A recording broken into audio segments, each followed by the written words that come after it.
خارج منزل عائلة البرادعية في قرية صوريف بالضفة الغربية تجمع المئات من الرجال والنساء، جميعهم يراقبون سيارة الإسعاف وهي تغادر المكان، بينما تصرخ الأم بصوت عال. داخل سيارة الإسعاف يرقد ما تبقى من جسد آية، الشابة الفلسطينية ذات 20 ربيعا التي عثر عليها مقتولة قبل نحو أسبوع. مراسم الجنازة كانت مؤثرة للغاية، فعلى الأكتاف حملت آية قبل أن تدفن إلى مثواها الأخير. الله أكبر. بالله عليك لا تسامح عنك، بالله عليك لا تسامح.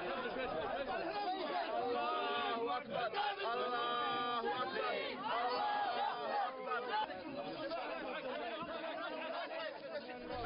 وهنا في جامعة الخليل حيث درست آية الأدب الإنجليزي، وصفت من قبل زملائها بالخلوقة والمجدة.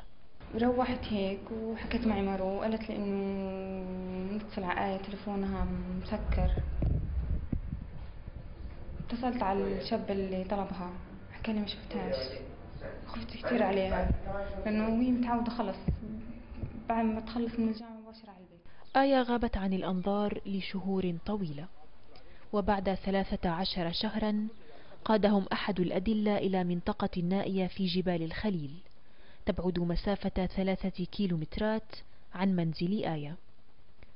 فداخل هذا البئر العميق تم العثور على بقايا جثة تعود لفتاة تأكدت الشرطة لاحقا أنها جثة آية.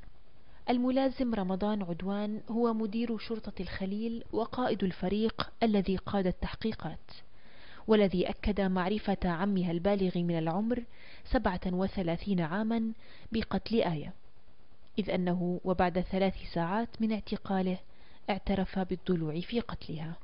وقال عدوان إن هؤلاء الرجال ضربوها بقسوة في السيارة وأخذوها إلى تلك المنطقة وقيدوا يديها وأرجلها وكمموا فمها، وتعرضت لعدة ضربات حتى وصلوا منطقة البئر، وقاموا وهي تتنفس، وكانت طبعا بتترجاهم انه ما يقتلوهاش، وهي تتنفس بإدخالها إلى البئر.